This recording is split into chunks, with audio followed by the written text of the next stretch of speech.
Ladies and gentlemen, you are looking over Lebanon. That's the Israeli-Lebanese border, just under your feet. Bless you. Oh, look at the beautiful flowers. So this is a Lebanese village? Yes, this is a Lebanese village.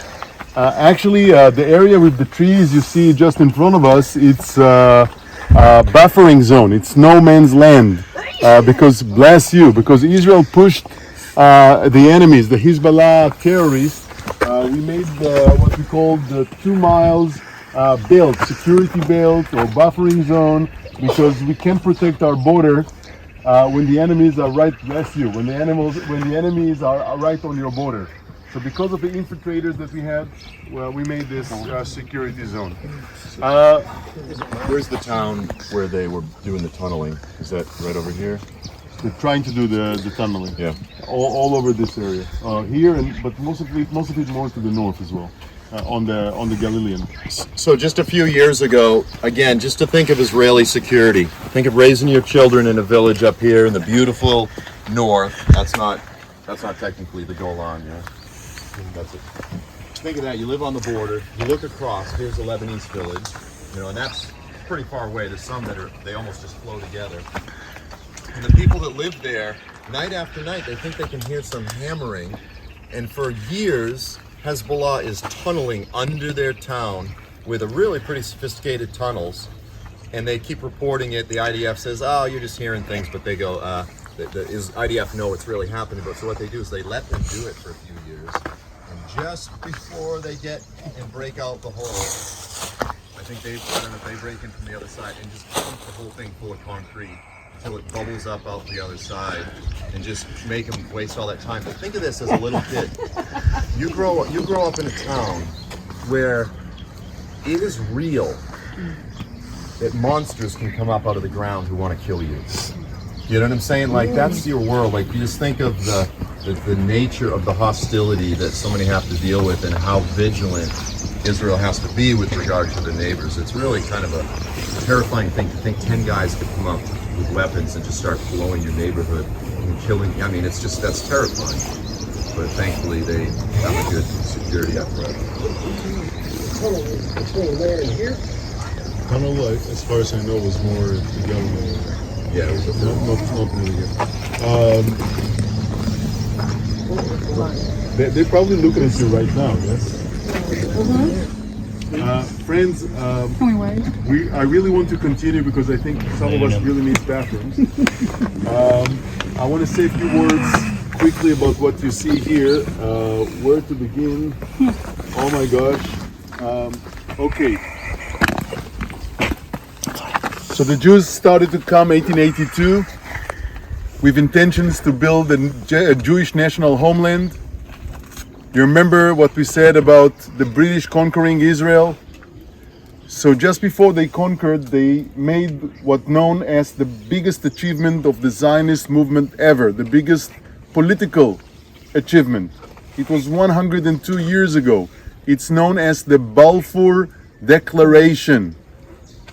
Great Britain promised, to build a national Jewish home for the Jewish people in the land of Israel.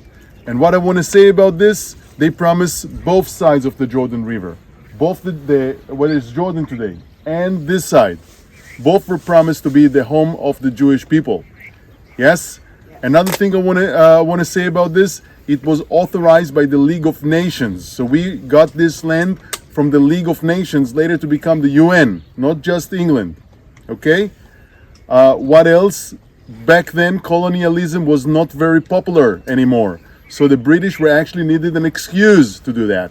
And back then in England, there were Christians in charge that held the Bible in their hand and saw it as a holy right. Yes, for a short time in England, there were people with Bible in their hands.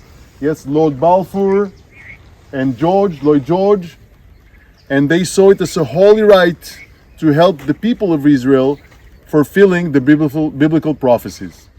Okay, so they promised the land to the Jews, but maybe I'm gonna read it to you on the bus without hurting the local rights of the Arabs, local Arabs over here. Okay, so it was still a bit vague. Now, try to make it as short as I can. After the First World War, the European powers who conquered the Turkish Empire, okay, they call the Turkish Empire the sick old man that sits on the straits of the Bosphorus. So the European Christian powers, Russia, France, England, they were plotting to conquer and divide the huge Turkish Empire between them. And until today, if you look on Africa, okay, and after the war, that's what they did. And until today, that's the source to many of the problems that we have in our world. Okay, so what I'm telling you is not just a far history, it's relevant to what's happened today. Because if you look at the world map and you search for Africa, you will see those straight, ridiculous lines. And if you go on the Middle East map, you will see those straight lines. They made these artificial countries that known as Libya, Iraq, Syria, Lebanon. Okay, they made up countries. They made border lines with a ruler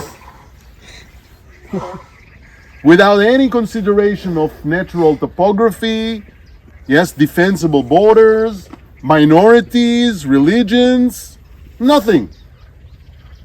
So today what you call the Arab reviving or springtime, that's how you call it? Arab Spring. Arab Spring. Those artificial borders enforced by the European Christian powers after the First World War, they are now collapsing in our days. That's what happened. That's the headache. Okay? So, this is one thing I wanted to say. Now here, the British set the border right here. Why here? Because the Bible says, from Dan to Beersheba.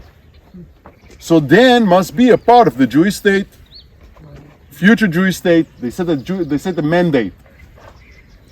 So the border that was made here at 1923, yes, Newcomb and Foulet, never mind, Sykes-Picot Agreement, never mind, was made right here. Why? To leave the spring of Dan at the Jewish future state area. And of course, there is no sense to give the river and to give the lake without giving the source of water. The problem is, and now you're going to laugh, the map was small, the pencil was thick. I'm serious. The map was small, the pencil was thick. And what was a few millimeters on the map was actually a few hundreds yards on the ground. So later, the Syrians took it as an excuse and said, no, the border should not be here, the border should be right there, which left the larger spring of the Middle East in Syrian hands. Okay? Now that was 1960s, early 1960s, when we were the tiny, small, scruffy little nation. And believe it or not, the UN was actually supporting Israel on that. Because we were the little David threatened by those mighty Goliaths. So the UN was actually supporting Israel.